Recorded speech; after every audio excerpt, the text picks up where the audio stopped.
काँग्रेसचे अखिल भारतीय काँग्रेस कमिटीचे आपण पाहतो की जय हिंद सर आणि विजय वडेट्टीवार जे आहेत ते पुण्यामध्ये दाखल झालेले आहेत। ओबीसी संघटनांची आज बैठक जी आहे ती पार पडते। सर, ओबीसी सेलची आज बैठक पार पडते, काय काय महत्त्वाचे मुद्दे चर्चेले जाते? ओबीसीचे राष्ट्रीय अध्यक्ष आज या ठिकाणी आलेले आहे, त्यांच्या अध्यक्षतेखाली ही बैठक होते आहे। महाराष्ट्रात 354 जाती ओबीसी मध्ये येतात, त्यामध्ये 12 बलुतेदारापासून सगळ्यांचा समावेश या ओबीसी मध्ये आहे। आणि या उपेक्षित दुर्लक्षित असलेल्या समाजाला एकत्र आणून त्यांचे अधिकार, त्यांचे हक्क, त्यांचे आरक्षण आणि जे आपण इक्वॅलिटीची गोष्ट करतो आहे त्याला त्या बरोबर आणणं आणि त्याचा हक्काचं संरक्षण करणं जे कायद्याने दिलेलं आहे, जे संविधानाने दिलेलं आहे, त्यासाठी आजची ही बैठक आयोजित केलेली आहे। आणि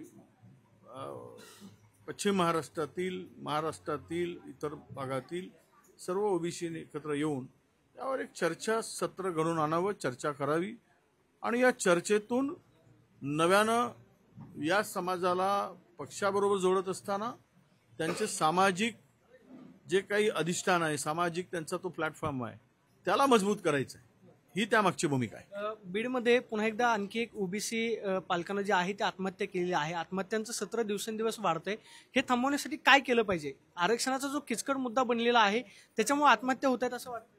नाही, नक्कीच आरक्षण हा आता फार ओबीसीसाठी मूळ मुद्दाच झालेला आहे आणि त्यामुळं कुंभार समाजाच्या एका 50 वर्षीय व्यक्तीने काल बीडमध्ये आत्महत्या केली, त्यापूर्वी लातूरमध्ये आत्महत्या झाली। मी मुख्यमंत्र्यांना स्वतः भेटूनही सांगितलं की तुम्ही सर्वांना बोलवा ओबीसी नेत्यांना आणि त्यांच्या पुढे सांगा की तुम्ही धक्का कसा लागत नाही ओबीसीच्या आरक्षणाला। त्यांना आम्ही पत्रही दिलं आहे आणि मला वाटतं की हा जो विषय आता दोन समाजाला झुंजवण्याचं काम हे सरकार करत आहे, त्यातून महाराष्ट्राला अस्थिर करण्याचं काम होत आहे। महाराष्ट्रातील मूलभूत प्रश्न जे आहेत ते बाजूला जात आहेत आणि लोक स्वतःच्या हक्काच्यासाठी आणि स्वतःच्या संरक्षणासाठी आता एकमेकाच्या पुढे उभे ठाकत आहेत। हे या सरकारचं पाप आहे आणि हे दोन ज्या आत्महत्या झाल्यात त्या आत्महत्येला जबाबदार सरकार आहे, महायुतीचं सरकार आहे आणि महायुतीच्या सरकारचं हे महापाप आहे। म्हणून आज ओबीसीच्या लोकांना आत्महत्या करायची पाळी आलेली आहे। मुख्यमंत्री असं म्हणतात की मग आम्ही ओबीसी आरक्षणाला धक्का लागू देणार नाही। आज अजित पवार असं म्हटले की सर्व समाजामध्ये ऐक्य राहावं हे आमचे प्रयत्न असणार आहे किंवा तशा कोणत्याही पद्धतीचा धक्का कुणाला लागणार? हे बोलाची कडी बोलाचा भात, धक्का कसं लागणार नाही? पूर्वी दोन पोळ्या होत्या, 2 पोळ्या खाणारी 10 माणसं होती, आता 2च पोळी आहेत आणि 20 माणसं आणली। आता 2 पोळ्या 20 माणसं कशी खातील बरं? जी नवीन 10 आली ती सगळी प्रस्थापित आणि पैलवान आहेत, मग या जे मूळ 10 लोक आहेत जुने, त्यांच्या हक्काचं संरक्षणाचं काय? म्हणून आम्ही म्हणालो राहुल गांधींचा फॉर्म्युला वापरा, माळवा 50-52% कॅप ओबीसीची आणि करा त्याच्यामध्ये जितकी सख्या भारी उसकी उतनी हिस्सेदारी दे दो, जिसका उसको बांट दो। पण हे करत नाहीत, कारण ते यांना झुजवत ठेवायचं आहे 2 समाजाला, लढवत ठेवायचं आहे 2 समाजाला आणि त्याच्यावर मोठाची पोळी शेकायचं आहे।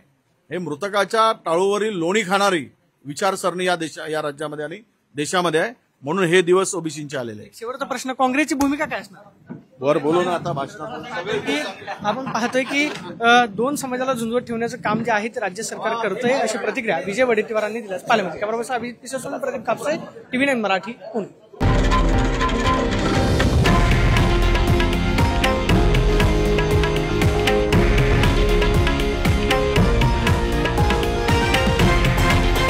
हे आहे देशातील नंबर 1 न्यूज नेटवर्क आणि आपण पाहत आहात TV9 मराठी, एकमेव।